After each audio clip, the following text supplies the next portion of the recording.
प्रिय विद्यार्थियों, आप सभी का एसवी की ऑनलाइन क्लासेज में हार्दिक स्वागत है।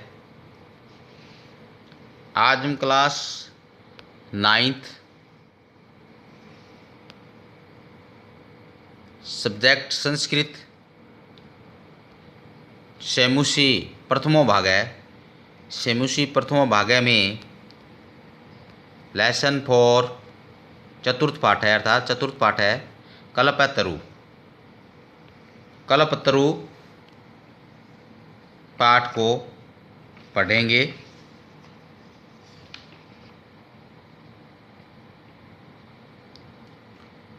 पिछले वीडियो में हमने लेसन नंबर 3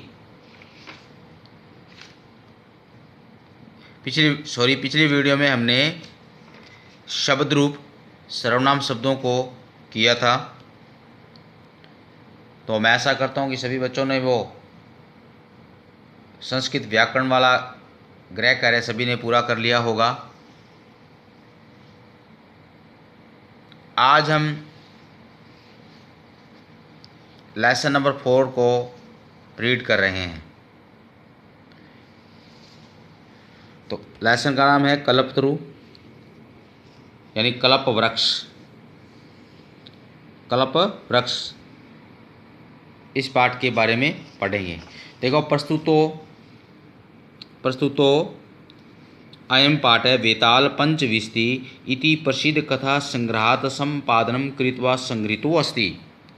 यह पाठ वेताल पंचविंशति नामक कथा से लिया गया है।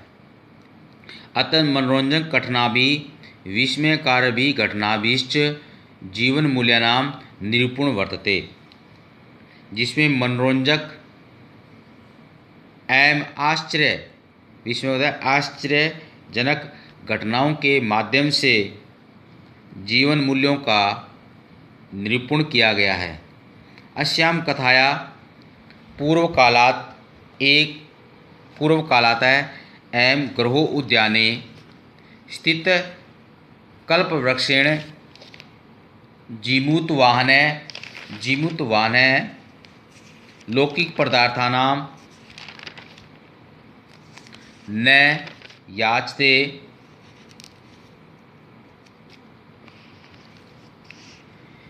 इस कथा में जीमूतवाहन अपने पूर्वजों के काल से गृह उद्यान में आरोपित यानी गृह उद्यान में लगाया हुआ कल्पवृक्ष से सांसारिक द्रव्यों को न मांगकर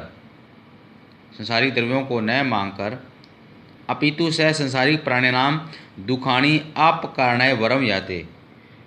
सांसारिक भौतिक संसार यानी सांसारिक द्रव्यों को न मांगकर संसार के प्राणियों के दुखों को दूर करने का वरदान मांगता है। यतो ही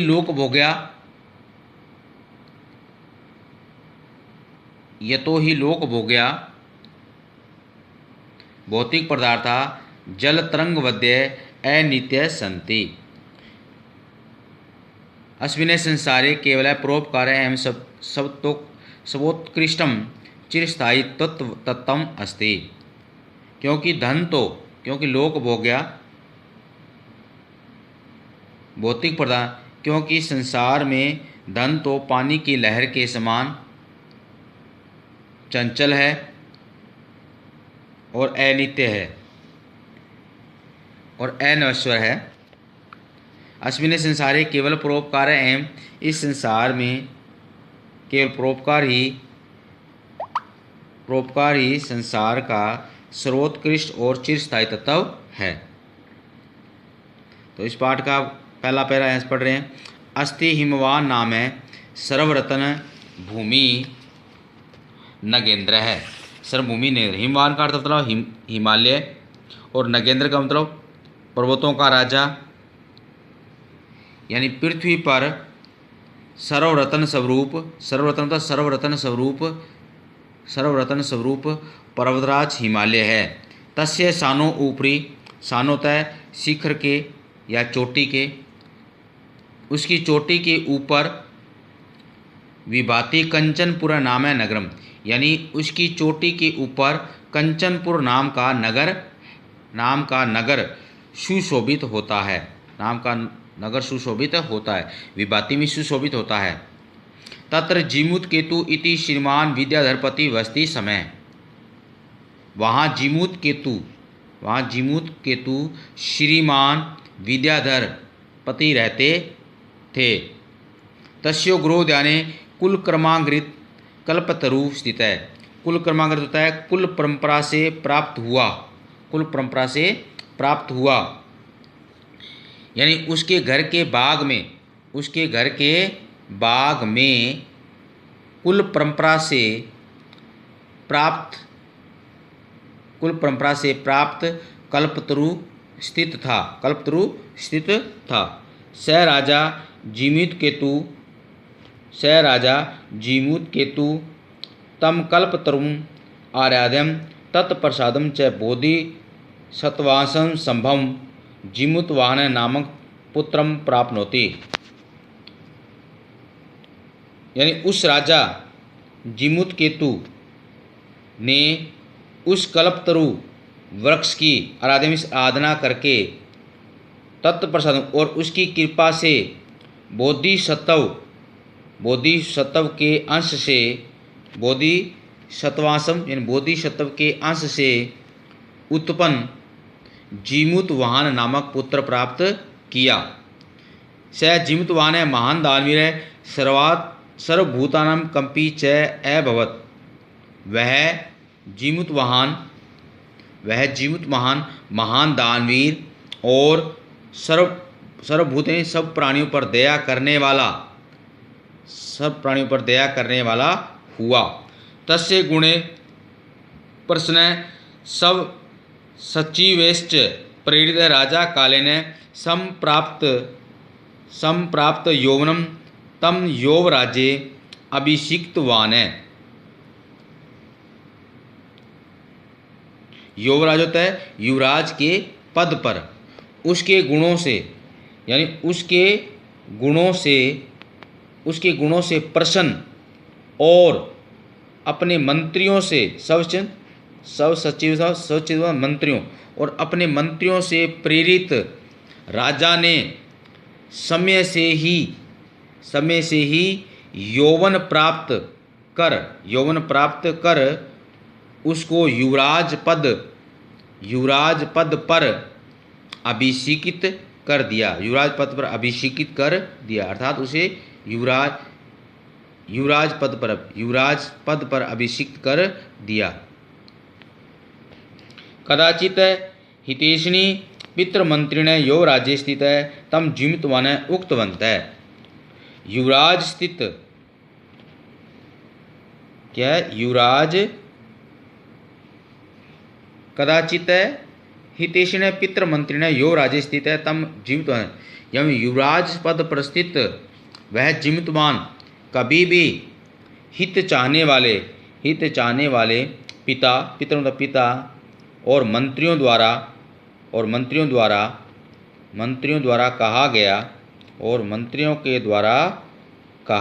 गया युवराज यो अयम सर्वकामद कल्पतरु तवो उद्याने तिष्ठति स तव सदा पूज्य। कि युवराज जो यह सब कामनाओं को देने वाला कल्पतरु तुम्हारे बाग में खड़ा है, वह तुम्हारे द्वारा सदा पूज्य है।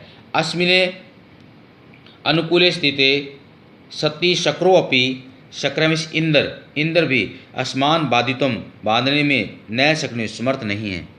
इसके अनुकूल होने पर इंद्र भी हमको बाधित नहीं कर सकता। अर्थात इंद्र भगवान भी हमें कोई किसी प्रकार से परेशान नहीं कर सकता अगर हम पर कल्पतरु की कृपा रहती है। एतत् आकर्ण्य जीमूतवान, आकर्ण्यतः सुनकर, यह सुनकर जीमूतवान जिन्तवान ने मन में सोचा, अहो ईदृशम अमरपादम प्राप्स्यामि पूर्व पुरुषे अस्माकं तादृशम फलम किमपि न प्राप्तम। अरे ऐसे अमर पौधे को प्राप्त करके भी हमारे पूर्वज पुरुषों के द्वारा वैसा फल कुछ भी प्राप्त नहीं किया गया। किंतु केवले केशचिदेव कृपाणे कश्चिदीप अर्थ है अर्थित है। किंतु केवल कुछ ही कंजूसों के द्वारा कृपणता कंजूसों के द्वारा धन मांगा गया। तदहम अस्मात् कल्पतरो अभीष्ट साधयामि, तो मैं इससे अभीष्ट मनोरथ सिद्ध करता हूँ। इति ऐसा एवं आलोच्य स पितु अंतिकम आगत, ऐसा सोचकर, अंतिक होता है पास, ऐसा सोचकर वह पिता के पास गया और आगत्यम च सुखम आसीन पितरम एकांते निवेद, और आकर सुख से बैठे पिता से एकांत में बोला, तातः तब तुम जानसी एम यदस्मिने संसार सागरे आज शरीरम इदम सर्वम धनम विचिदम चंचलम। पिताजी, तुम जानते हो कि इस संसार रूपी सागर में अपार्थिव यह सब धन लहरों के समान चंचल है। लहरों के समान क्या है? चंचल है। एक अपरोपकार एम अस्मिने संसारे अनश्वर है, जो युगाता पर्यंत है यश प्रसूते। एक परोपकार इस संसार में अनश्वर है, जो युगांतों तक यश फैलाता है। तो प्रिय बच्चों, आज यहीं तक इस लेसन को पढ़ेंगे। ये लेसन कंप्लीट पूरा नहीं होगा, क्योंकि पूरा करेंगे तो ये वीडियो बहुत लंबा बन जाएगा। तो आज के लिए बच्चों इतना ही। नेक्स्ट पार्ट में हम इस पार्ट को कंप्लीट पढ़ेंगे।